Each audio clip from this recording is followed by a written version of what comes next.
Assalamualaikum warahmatullahi wabarakatuh. Halo semuanya, bertemu lagi bersama kita kelompok 10 di mata kuliah Pengantar Manajemen. Di sini kita akan membahas tentang fungsi pengorganisasian. Sebelumnya, perkenalkan nama saya Tiara Regita Anggraini dengan NIM 205211079 bersama kedua teman saya. Assalamualaikum warahmatullahi wabarakatuh. Perkenalkan, nama saya Putri Fardilawati dengan NIM 205211072. Assalamualaikum warahmatullahi wabarakatuh. Perkenalkan, saya Dwi Suci Andini, NIM 205211056. Oke teman-teman, langsung aja yuk kita ke materi. Bye!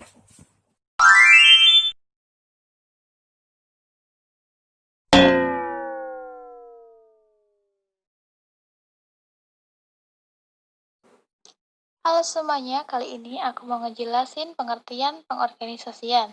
Secara umum, organisasi memiliki definisi sebagai suatu sarana perkumpulan yang diperuntukkan bagi sekelompok orang yang saling berkoordinasi secara terstruktur dan terarah untuk meraih tujuan bersama.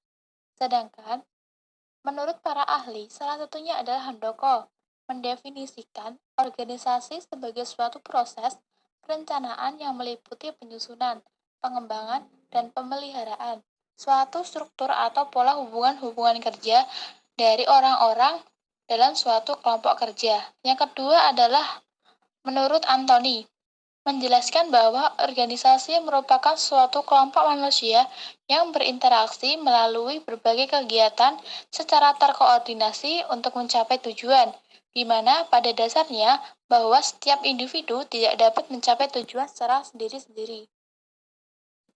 Untuk selanjutnya adalah fungsi pengorganisasian.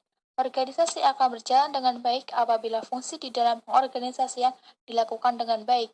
Fungsi pengorganisasian terdapat 4 aspek yang terdiri dari yang pertama adalah appropriateness, yaitu organisasi harus bisa mempermudah proses pencapaian tujuan. Yang kedua adalah efisiensi, yaitu organisasi harus mendukung terjadinya proses-proses untuk memperoleh hasil yang maksimal dengan pengorbanan yang minimum. Yang ketiga ada adequacy, yaitu organisasi harus bisa mempermudah pemecahan masalah.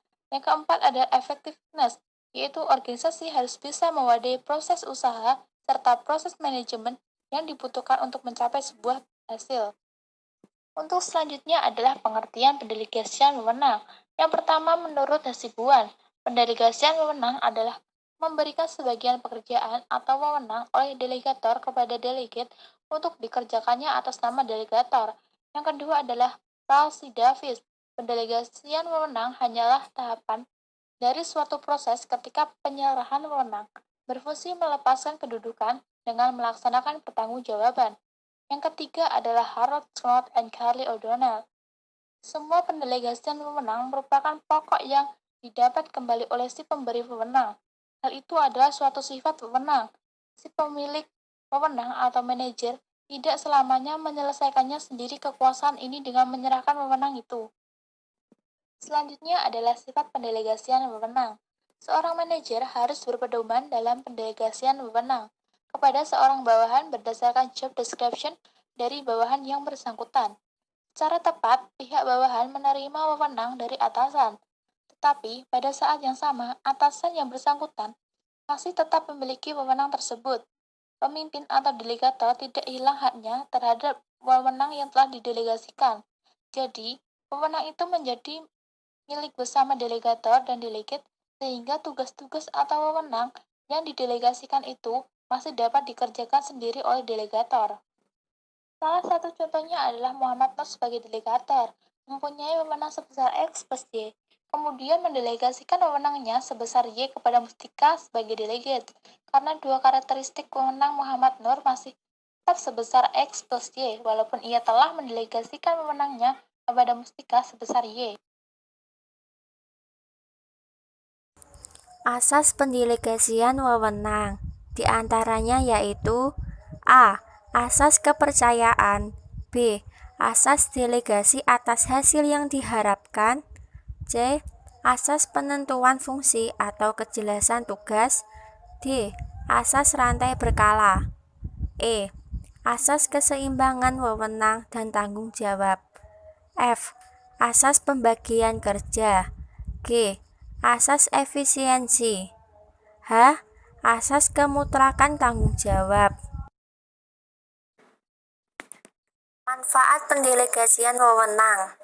Yang pertama, memungkinkan bawahan mempelajari sesuatu yang baru dan memperoleh kesempatan untuk melakukannya.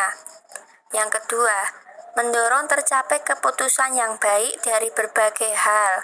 Yang ketiga, penyelesaian pekerjaan dapat dilakukan dengan cepat sekiranya pendelegasian wewenang itu berjalan sebagaimana semestinya. Kendala pendelegasian wewenang. Yang pertama, apabila staf yang menerima delegasi tidak memiliki kemampuan atau kapabilitas tugas yang didelegasikan padanya. Yang kedua, akan bertambah pada kurang bertanggung jawabnya atasan terhadap apa yang semestinya ia lakukan. Sentralisasi dan desentralisasi wewenang. Pengertian sentralisasi adalah jika sebagian besar wewenang atau kekuasaan masih tetap dipegang oleh manajer puncak atau hanya sebagian kecil wewenang yang didelegasikan ke bawahan. Sedangkan desentralisasi adalah jika sebagian kecil wewenang atau kekuasaan masih tetap dipegang oleh manajer puncak dan sebagian besar wewenang didelegasikan ke bawahan.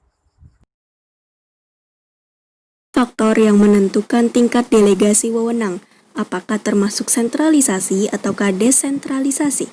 1. Continuous of decision. Jika keputusan-keputusan itu mahal, penting, dan risikonya besar, hanya bisa diputuskan oleh manajer puncak saja, maka dalam hal ini terjadi sentralisasi wewenang. 2. Uniformity of policies. Jika kegiatan-kegiatan yang akan dilakukan oleh perusahaan hendak diseragamkan, maka harus ditetapkan secara sentral, jadi sentralisasi wewenang. 3. The share of independence. Jika para manajer ingin memiliki kebebasan, maka akan dilakukan desentralisasi wewenang. 4. Availability of managers. Jika manajer yang terampil jumlahnya sedikit, maka akan terjadi sentralisasi wewenang. Sebaliknya, jika manajer yang terampil jumlahnya banyak, maka akan terjadi desentralisasi wewenang. Pengaturan sumber daya manusia. Manajemen sumber daya manusia merupakan proses serta upaya untuk merekrut, mengembangkan, memotivasi, serta mengevaluasi keseluruhan sumber daya manusia yang diperlukan perusahaan dalam pencapaian tujuannya.